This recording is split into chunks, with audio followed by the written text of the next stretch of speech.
is it that you particularly like about your experiences in working with the school and the idea of the Zoom and gatherings And you talk to Bill. all that?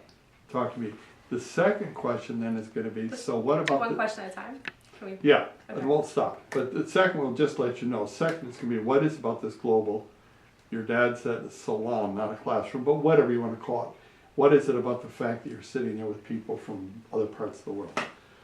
And the third thing, which I think is particularly important for you, is what in the devil are you going to do with all this when you finish? I have no idea. Or what are some of the aspects of it, whether it's about coaching, or you might want to mention that, anyway, that you're a classroom teacher and what's going on in life. Okay. Does that make sense? So the first question, and I can lead in, right? I'll just talk to you. We've been and then recording you all start, this. and we'll have. You can stay. I don't It's okay, care. I'll be sure. Let's go. Hmm? It'll be easier. Go. So, you're a student at this non-traditional institution. Yes. So what is it about this that that's distinctive, that you really like, that makes a difference for you? So I was actually in a traditional graduate program a few years ago and ended up not finishing because the time constraints outside of class were so demanding. Having to commute to class and ended up being almost 2 hours or 3 with traffic twice a week and working full time. I fell out of love with my job. I didn't have time for myself. My schoolwork was kind of the work itself was taking a back seat because there wasn't enough hours in the day to do everything. So the appeal of the school is, for me, being able to work full time and being able to time manage and not feel like I'm being spread too thin across everything that I really want to do. You know, I can work a full-time job and go to the gym and make it in time for class and do the reading and do the work and get it done well in a way that I'm proud of, so that I feel like I am really giving myself to this process without taking away from other aspects of my life. So that's like the huge appeal for me. So, and what is it like for you in the classroom with Zoom and with in-person gathering? What is it like for you inside the classroom or the salon? In the classroom itself, it doesn't feel like we're all separated by screens. I think the fact that the school promotes this gathering once a year or every other year, we actually get to meet face to face, kind of breaks down the screen barrier, and I feel like we're just sitting in a room talking to each other. It's also really comfortable to be able to do it from wherever I am here and still be able to get the experience and the perspectives of people on the other side of the globe.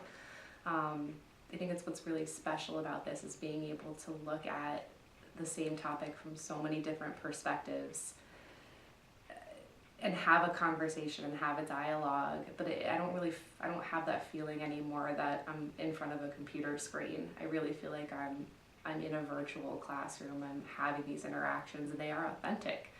They are genuine, and there is so much power from having these different mindsets and different perspectives and not us all being so homogeneous that I think is really special and unique. Beautiful. So you've already kind of just talked a bit about it, but tell me about what is it like to have classmates who are from halfway around the world? Singapore, Shanghai, and Jakarta. What is all this about? What's it like for you? I think when I first started, I thought that I was honestly a little intimidated by having classmates from all over the world who to me are very experienced in their fields and bring a lot to the table, and I wasn't sure what I was going to be able to bring, and also wasn't sure how I was going to relate to everyone. But it wasn't hard. what I learned was that there is value in my experience, just like there is value in everyone else's experience, and everyone made me feel so welcome, even though we're all so far away. That I don't know, it was just a really warm and welcoming group, and then on top of that, having this unique experience and to be able to contribute. I'm choking. That's fine. No, we can edit all of it. Good. Yeah, I was coughing. On the cracker that I ate. I'm good. Hold on. Are you okay? Do you want some water? I have, Okay. this is water. Okay. Yeah. That is water. Okay. Now I'm gonna be all like teary-eyed in our interview questions. That's okay. No, that's good. So you're talking about what does it mean to be accepted Yeah. and among people from many different settings. Well, the thing I was gonna say too is that like it's really interesting to go into like take that back with me. So take the experiences I'm having in the classroom and the opinions that I'm hearing and bring them back to my world and say, oh, you know, I have a friend in Singapore who's going through something similar, or this is what it's, you know, how it's viewed in a different mindset and different philosophy. And I came in feeling, like I said, a little intimidated and unsure. And now I feel like I have a support system that makes me a more valuable asset in my own life because I'm exposed to so much more than the people around me. Beautiful. Thanks. So, what do you want to do with all this? And what you might want to do is say a little bit about your background, Okay. what you're now doing as a teacher and how this might fit or not fit, or even about, your background as a biologist and how the people seem to value that, which I think we really do. Yeah. So So I still feel like I'm new to the program, and have a background in secondary science education, and I'm a science teacher at a high school. And I'm not entirely sure what I want to do with it yet. The beauty is that every time I take a class, I want to do something different, and I want to add that into what I'm doing and where I think I'm going with my dissertation idea.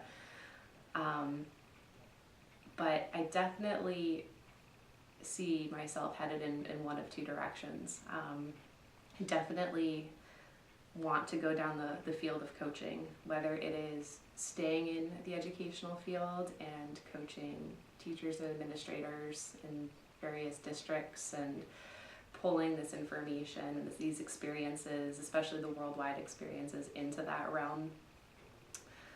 Or going off on my own and kind of starting something completely new and different. I'm not entirely sure yet, but I think either way I'm going to be very well prepared, and I'll have a really solid network of people across the planet that I can pull from and grow with even after I'm finished with my program.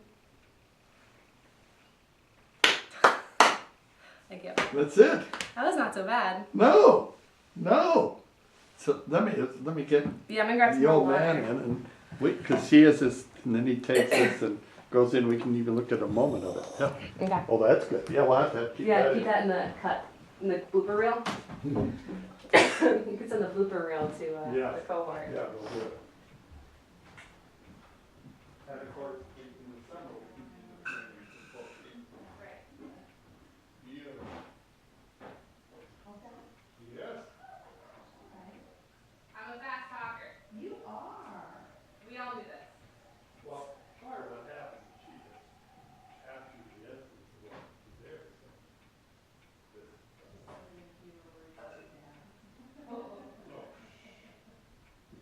I just wanted to go back to my So, there's a couple things I wanted to talk to you about. So stuff that you definitely have your time. Oh, yeah, you wanted to just chat about your contract, your coaching contract?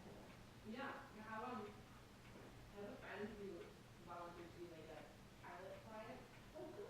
which is kind of cool. Yeah. I have a coaching person. You know that person. I'm gonna coach our lessons. Who's a client? You can coach you on.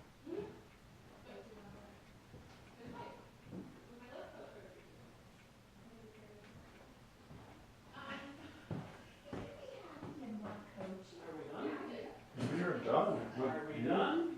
Where are you? Oh, there. Okay. I went beautifully. We only look at a moment. Sure, sure. But gee, I mean, what's wonderful. Yes. You two didn't spend 5